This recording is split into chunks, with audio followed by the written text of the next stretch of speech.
Eu não pretendo tratar da vocação como uma tendência para a atividade profissional, mas sim como a articulação entre diversas atividades de uma forma pessoal.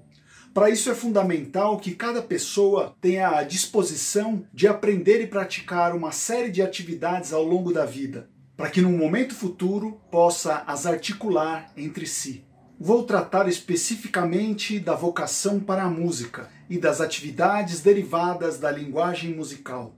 Convoco você a conhecer essas atividades, praticá-las e incorporá-las em sua vida. Se você é pai ou mãe de crianças entre 7 e 11 anos, esse convite se estende principalmente a elas, porque a prática musical realizada em família tende a fortalecer os laços afetivos e favorecer o processo de educação das crianças. Vocação é um chamado, e todo chamado é uma interlocução onde alguém chama e outro alguém é chamado. A finalidade do chamado é sempre uma ação. Chama a parteira que o bebê está chegando. Filha, vem comer que a comida está esfriando na mesa. O senhor está sendo convocado a jurar bandeira na próxima semana. Muitos são os meios pelos quais ocorrem os chamados ao longo do tempo. Campainha, carta, orelhão, e-mails, mensagens de WhatsApp. Existem ainda os meios atemporais, como os sonhos, as aparições de anjos e demônios e até a própria voz do Senhor. Independente da mídia e da mensagem, vocação é sempre um chamado de alguém para a ação de outro alguém. Música é uma linguagem para a comunicação através de sons afinados e ordenados. O termo música tem origem nas musas gregas e nas suas técnicas poéticas e sonoras. Existe uma variedade de atividades quando se trata da linguagem musical. Para apresentá-las, eu vou fazer uma comparação entre música e futebol. As possibilidades de participação em um jogo de futebol se resumem a espectador, o sujeito que assiste ao jogo; jogador, o sujeito que joga o jogo; juiz, o sujeito que faz cumprir as regras do jogo; e técnico, o sujeito que dirige os jogadores. As funções possíveis num jogo de futebol têm equivalências na linguagem musical. O espectador equivale ao ouvinte, que é o sujeito que ouve música. O jogador equivale ao instrumentista, que é o sujeito que toca através de um instrumento musical. O juiz equivale ao crítico, que é o sujeito que faz avaliações das músicas através das regras. E o técnico equivale ao arranjador, que é o sujeito que ordena a ação dos instrumentistas.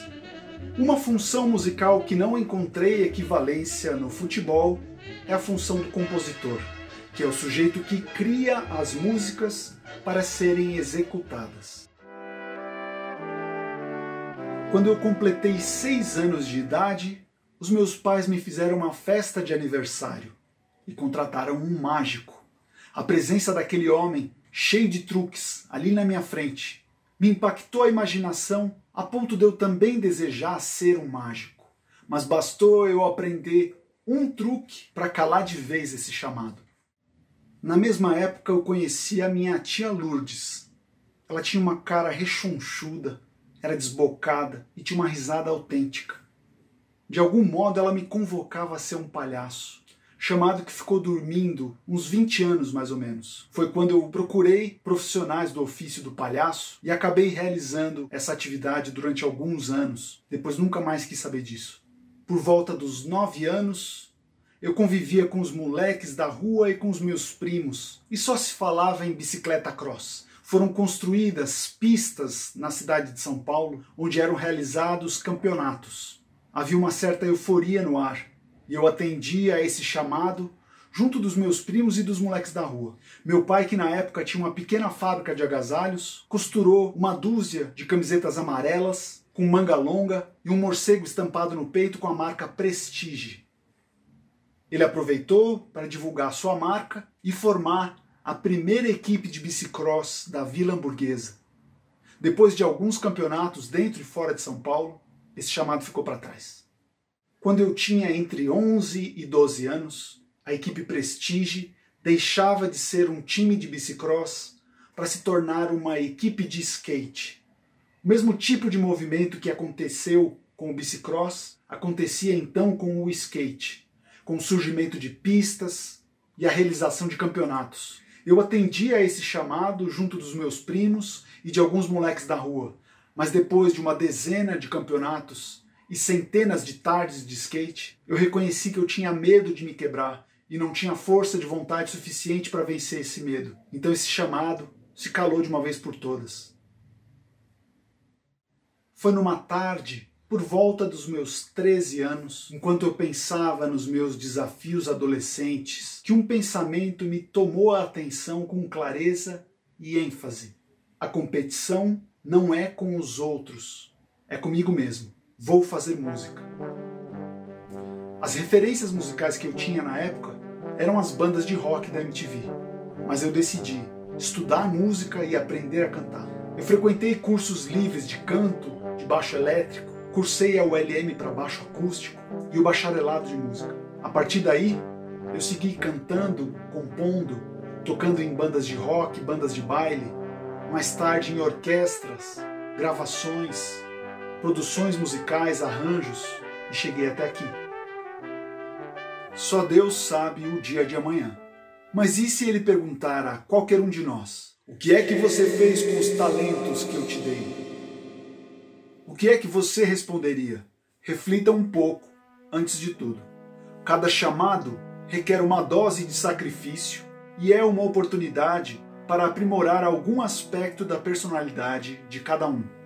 Nesse sentido, é prudente conhecer um número razoável de habilidades e praticá-las até o ponto de dominá-las minimamente. Hoje, aos 44 anos, eu já não penso mais como o Marco Aurélio no momento do chamado para o skate. Graças a Deus. Mas a ideia que eu tive à época ainda me parece verdadeira. A competição não é com os outros, é comigo mesmo. Mas essa ideia merece um complemento. Vou vencer a mim mesmo e servir aos outros da melhor maneira que eu puder. Se você acha que esse vídeo serve para alguém, por favor, compartilhe. Fica com Deus.